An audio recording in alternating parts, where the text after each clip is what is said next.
気はいいかっていういやそんなバカな。名作と言われてるけど見たらあれ。本当申し訳ない。本当申し訳ない。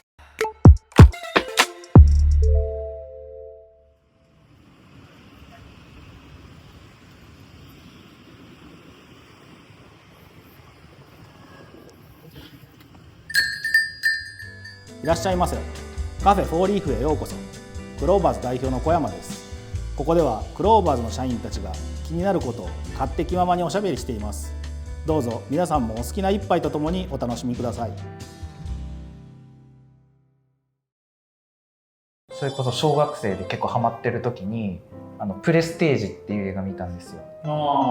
クリストファー・ノーラン監督の。あれ見てマジシャンになるの諦めました。ちょっと命が惜しかった。今日実はここ来るまでもうてっきり僕映画の話するんちゃうかなと思ってて。いや、そうです。いや、ちょっとこれそんな尺もったいないなって思って、これちょっとやった後になんか映画しようかなって。そうだよね。プレステージからクリストファー・ノーランに行こうかなって言って。今日はちょっと迷ったんですけど、するんだったら市民権かなって思ってましたね。そうだからマニアックな映画に入っていかないと多分ついていけないと思うんだよ。いや、そうですね。市民権ってすごい昔の映画。そうだね。まあ名画と言われる。見たことないですよ。言うて俺もつい最近ようやく1回目見て、同じ会社のコロンビア人に見てって言われて、もう安倍さん見てって言われて見たんですよ。見たよって言ったら、私あれ面白くないと思ってなんかそれそのバイアスがかかってほしくないっていう。ちなみに面白かったですね。僕好きでした。まあ俺もね、だからその名画って言われるやつは見ていきたいなって思ってるけど、なかなかね思い越しが上がらないですね。市民権ちょっと見てほしいかもしれない。おすすめできるやつ。まあいいじゃないですか。違うよ。ネタバレはしてほしくないけど、面白かったか面白くなかったのか。ちょっと古い映画にこう面白くないって言っちゃうとちょっと趣旨変わってくるなっていうか。そうかな。純粋に見たらいいと思うんだけどな。好きか嫌いかで言うと好きだったなっていう感じですね。どうしても何本フォローしてもやっぱ今の練られた映画と比べたら白黒時代の映画なんで、やっぱどうしても退屈なところってあるじゃないですか。確かに。俺もね、カサブランカってあるじゃん、有名なさ。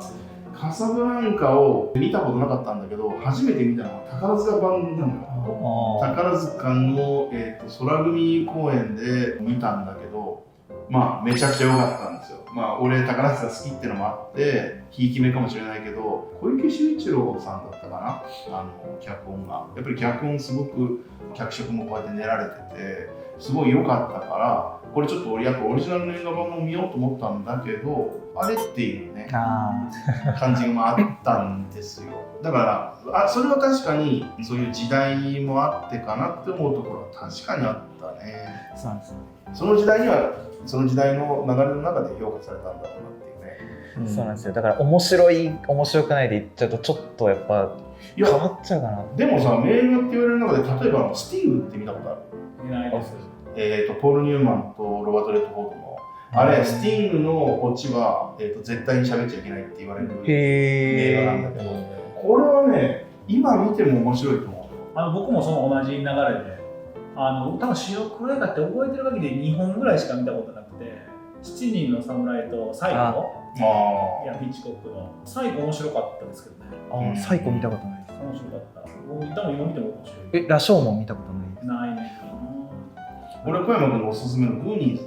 おっと、はい。あれって感じだったけどね。いや。グーニーズ見た方がいいですか？グーニーズ見た方がいいやろ。グーニーズね。グーニーズもやっぱもう最初のチャンクが家に入ってくるところがもうピークって言ったらあかんねんけど。ネットフリックスで出てきて、まあ今日はいいかっていう。いや、俺もね、結構ね、80年代の映画、俺も結構抜け落ちててさ、ゴーストバスターズも俺見たことなかったし、まあ見たのよ。はい、あれでグーニーズもファミコンのグーニーズは散々遊んでたし、シンディ・ローパーのグーニーズ・ア・グッド・イナフもすごい好きで聴いてたんだけど、肝心の映画見てねえなっていうので、まあ小山君が熱弁してるのもあって、こいつを見とかなきゃなって言って見たんだけど、あれいや、そんなバカな。なんか名作と言われてるけど見たらあれってっていうなった個人的な映画みたいなのを結構聞きたいです、ね。僕ショーシャンクです。ああ。面白いやろ。いやなんかショーシャンク見てないな。そのちょっと好きな人本当ごめんなさいなんですけど、主人公が過酷な刑務所の中で類いまれなる才能を発揮して、ちょっと鑑賞にもこいつできるみたいな、なるじゃないですか。媚び売り野郎になんでそんな媚び売るんだろうみたいな。だってそれどうしても出たいからじゃない。いやなんかそんなことしたって出らんなくないですか。結局したわけだし。そういうこと。でもそれまでもカモフラージュしてるんじゃないの。ちょっと俺もちゃんと話ちゃんと覚えてないけど、なんか目標があって出た時のお金を貯めるためにその基調を手伝ってあれってなんか最初からその計画だったんですか。あれはもうなんか途中で勝ち切れてもう今までの利用したのかなって思ってたんですよ。議論に参加できること俺も覚えてないな。いや僕もちゃんと覚えてないな。いや俺も言うて覚えてない。でもショーシャンクはなんか一時期大体好きな映画第1位にずっと選ばれる映画でした。そうだね、あげられる映画だったね。ショーシャンクより全然俺市民ケーンの方が好きです映画ランキング上位に居座ってるのに面白くないでおなじみらしい映画ランキング上位。それで言ったらいろんな人敵回しに行こうかな僕も。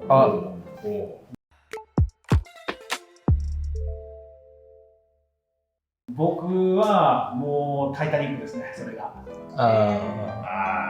俺今ちょっとその話題出そうか否か迷ってたんだけど出ちゃいましたね。僕はタイタニック本当映画館にも見に行きましたけど、僕当時中学生だったんですけど、毎月1本から3本ぐらい映画館見に行ってたんですよ。でタイタニックって当時めちゃくちゃヒットしてて、先にもうアメリカの方で公開されてたのかな。でそれでもう何週も連続も1位みたいな。でもめちゃくちゃ期待して、でターミネーター2のジェームズ・キャメロンじゃないですか。ターミネーター2最強におもろいなと思ってめちゃくちゃ期待していったらもう言いづらいけどほんま退屈でした。そう僕は本当に退屈でした。特に前半で、あと前半と後半の一番最後のローズでしたっけ、どの関係を作るために前半があるって言われたらそうなんだと思うんですけど、すごい勝手に個人的にですよ、当時思ってた感情としてはなんか別にその前半のそれがなんかそこまでなんか後半に僕の中で生きなかったんですよね。ほんまに好きなんて言ったらちょっとあれなんですけど、好きだったんでしょうけど。ジャックのどこがやねんって話。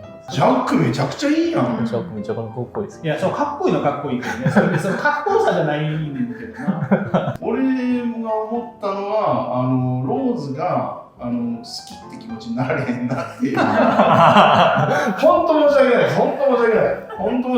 俺これローズ役がリー・トンプソンだったらもうなんかグッときちゃったなっていう。本当好みの問題ですね。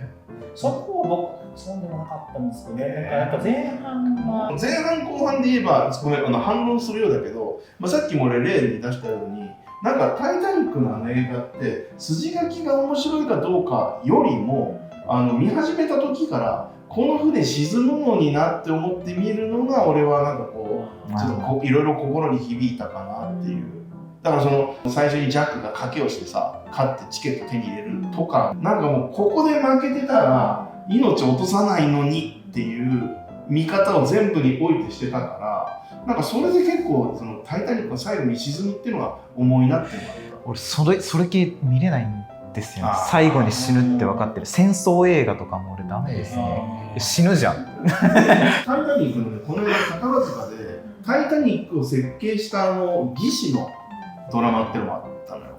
それも面白かったよ。ジャックとローズの恋愛とは違う切り口で生まれた時からその船を作るんだっていう情熱に燃えて、で経験を積んでいって大きいその会社に入り大きい仕事を任されて情熱に燃えてタイタニックを設計してっていうドラマをもう見てる。これも最初から沈むんだよなっていうので 見られるっていうのはなんかドラマに一つこう穴を添えててっていう。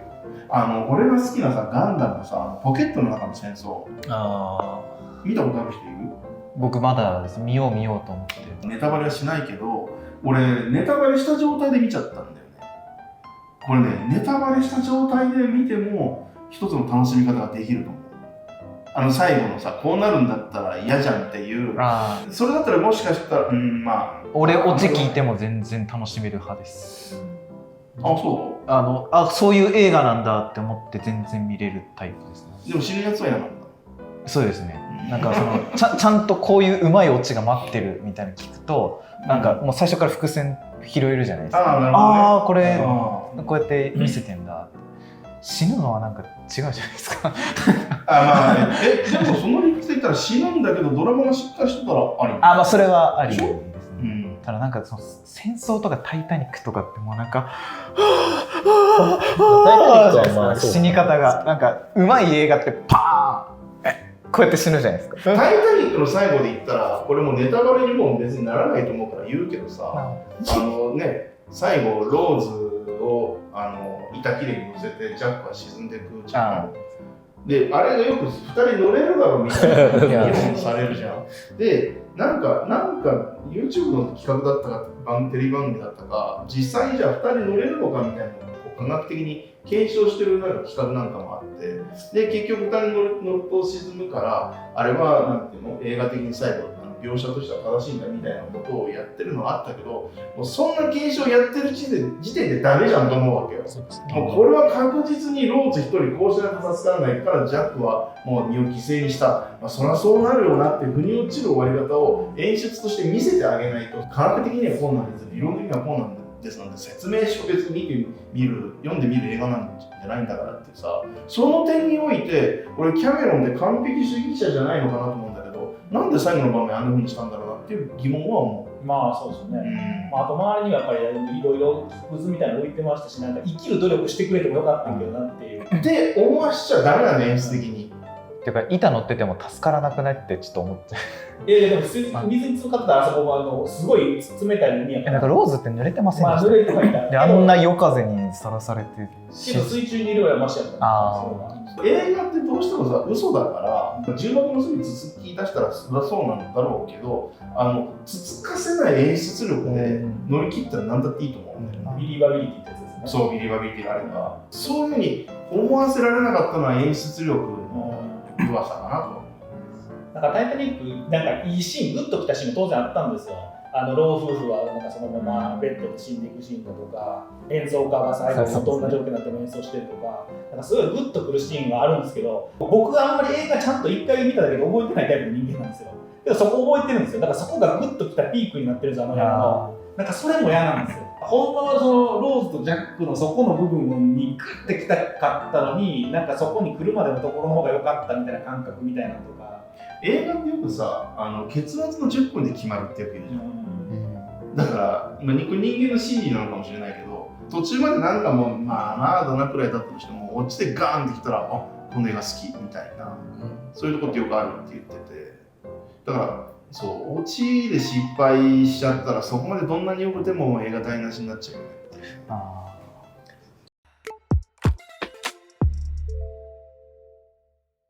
中盤しかちゃんと覚えてないけどいい映画の面白かった映画の話をしていいですかね。フロムダスクティルの初めて聞いた。あれは前半全然ちゃう話かなと思ったら途中からなんかめっちゃ変な話に変わるんでそれがすごいでも最後どうなったか全然覚えてないシャッターアイランド好きですね。ディカプリオ好きやろ。僕ディカプリオ好きなんですよ。タイタニックはディカプリオの顔だけで見た映画なんですけどシャッターアイランドは本当にそのプロットが多分すごい注目されてる。僕見てないです。俺シャッターアイランド落ち知った状態で見ました。まあでも落ち知ってから見るのが2回見たくなるようなけど、ネタバレはできるだけしないで見た方が楽しめる映画。なんか前さオフィスポート時代でさみんなのおすすめ映画をあげようぜっていうなんかさスラックのスレッド作ってあげてたよね。あげてました。でこれをだから見ようぜって言ってみんなサボって誰も見ない俺確か時代にだからそのグーニーズとか見たんですよね。グレンリンも見たことそうだからグレンリンもそのリストに上がってるんですよ。これ見なきゃなっていうね。同じジャンルで僕の中に見なあかんリストで入ってます。グレンリングレンリンこそ見てもって感じですけどでもなんかわかんないです。80年代のなんかでも設定めっちゃ面白そうです。いや、面白いと思うんですけどね。ただグーニーズが面白くなかったって言われたらちょっと進めにくいなって。ゴーストバスターズとかね。ちょっとな、演出がなんかゴーストバスターズの別にマシュマロマンのところとかでもあーとかならないからですね。もう真顔だったね。まあまあでも時代を作ってきた映画ですから見ることに価値はあるかなっていう。ちなみに僕も全然あの辺は昔の映画でも見ても面白いと思う。あ、本当ですか。僕は面白いです。じゃあもう羅生門と市民権ぜひ見てください。羅生門僕好きなんで。羅生門原作から好き。じゃあスティングもぜひ見ていただいて。いや、いいかもしれない。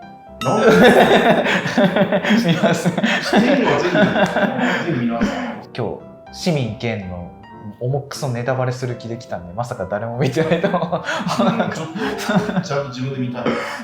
ジョーズもいいよ。ジョーズ私もちっちゃい時俺見たことないです。ジョーズ全部見てると思いました。その後のやつもどうですか？最近は見てないけど。スター・ウォーズハマらなかったのに、ジョーズハマる。ジョーズの刺激で。ジョーズこそ2とか3とかも見る価値1ミリもないんですけどでも1はってことですか？1はやっぱりね、スピルバーグすごいなって、素晴らしい演出が。